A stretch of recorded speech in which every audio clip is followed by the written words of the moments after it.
Thomas and the Ghost Engine.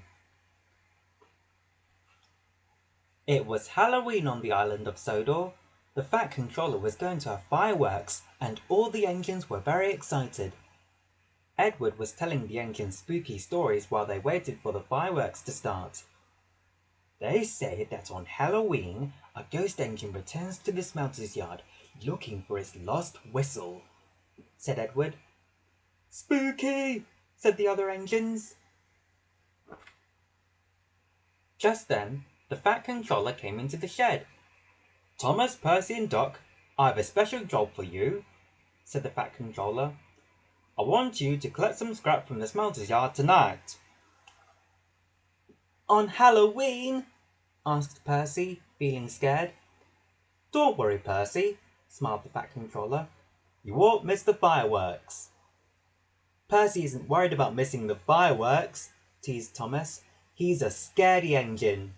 I am not, cried Percy, but he was a bit scared. Percy, Duck and Thomas steamed off to the smelter's yard. Thomas teased him all the way there. When they arrived at the yard, all Percy could think about was the ghost engine. What's that up there? Said Thomas. Is it a ghost? It's just a piece of scrap. Isn't it? Said Percy nervously. Thomas giggled. He was having fun teasing Percy. Careful the ghost engine doesn't get you, Thomas said to Percy as they did their work. There are no such things as ghosts, snapped Percy, though he wasn't feeling too sure.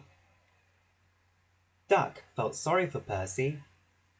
Nobody's brave all the time, he said. Soon the job was nearly finished. Well done, said the yard manager. I just need one engine to stay and finish up. Duck wanted to pay Thomas back for teasing Percy.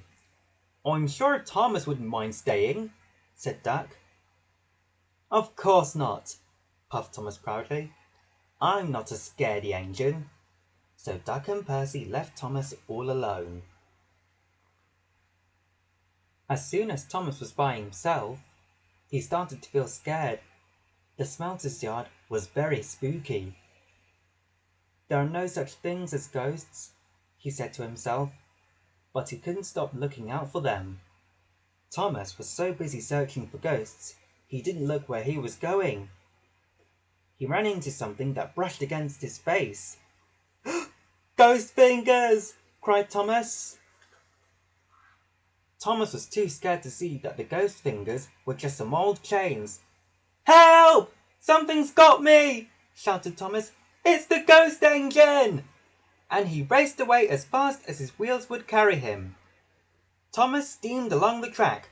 The ghost engine is after me! He cried.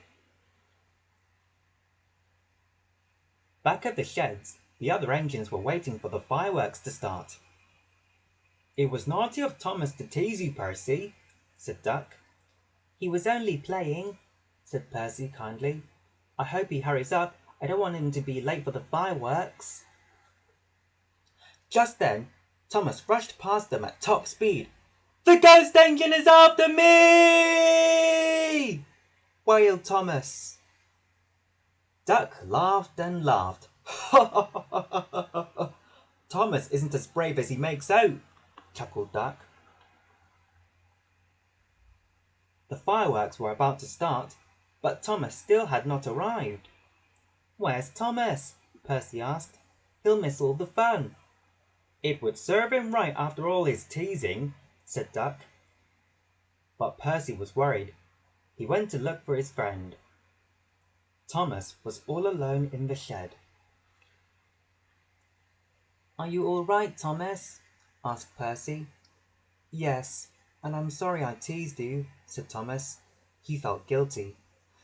Duck was right. We all feel scared sometimes. And we all have to say sorry sometimes, smiled Percy. Come on, Thomas, we can catch the fireworks just as well from here. And so they did.